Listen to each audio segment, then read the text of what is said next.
ఈ నెల 17వ తేదీన ఇందిరా పార్క్ వద్ద కల్లుగీత కార్మిక సంఘం రాష్ట్ర కమిటీ ఆధ్వర్యంలో మొత్తం 105 మంది నిరాహార దీక్ష చేయబోతున్నారు.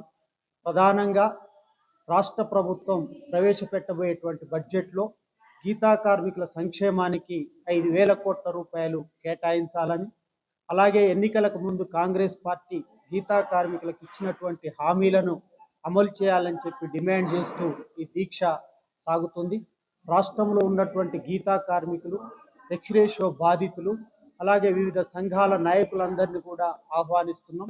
పెద్ద సంఖ్యలో హాజరై ఈ యొక్క దీక్షా కార్యక్రమాన్ని జయప్రదం చేయాలని చెప్పి విజ్ఞప్తి చేస్తా ఉన్నాం. ప్రధానంగా రాష్ట్ర బడ్జెట్లో గత సంవత్సరం 70 కోట్లు కేటాయించి కేవలం 17 కోట్లు మాత్రమే ఖర్చు చేసినట్లు చెబుతున్నారు. మార్చి 30 లోపు మొత్తం కేటాయించినటువంటి 70 కోట్ల రూపాయలు విడుదల చేసి ఖర్చు చేయాలని చెప్పి ఈ సందర్భంగా ప్రభుత్వాన్ని కోరబోతున్నాం. అలాగే ఎన్నికలకు ముందు కాంగ్రెస్ పార్టీ అనేక హామీలను గీతా కార్మికులకు ఇచ్చారు. టీఆర్ఎస్ ప్రభుత్వం హయాంలో ఎక్స్‌రేషియో సంవత్సరాల తరబడి పెండింగ్లో ఉంటుంది, మేము అధికారంలోకి వస్తే నెల రోజుల లోపిస్తామని చెప్పారు. కానీ 2 సంవత్సరాలు దాటినప్పటికీ ఇప్పటి వరకు ఎవరికి కూడా ఎక్స్‌రేషియో ఇవ్వలేదు. రాష్ట్రంలో 850 మంది ఎక్స్‌రేషియో బాధితులు ఉన్నారు. దీంట్లో 140 మంది చనిపోయారు, 170 మంది శాశ్వత వికలాంగులయ్యారు. వీళ్ళకి ఇవ్వాల్సినటువంటి 14 కోట్ల రూపాయలు వెంటనే విడుదల చేయాలని చెప్పి ఈ సందర్భంగా ప్రభుత్వాన్ని డిమాండ్ చేస్తున్నాం. అలాగే పెన్షన్కు సంబంధించి కూడా ఇప్పుడు 2,000 వస్తుంది, మా ప్రభుత్వం వస్తే 4,000 రూపాయలకు పెంచుతామని చెప్పన్నారు, అది పెంచలేదు.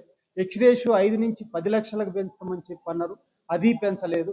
అలాగే కొత్త దరఖాస్తులు కూడా పెన్షన్కు సంబంధించినటువంటి ఎవరి కూడా స్వీకరించట్లేదు. 2 సంవత్సరాలు దాటింది.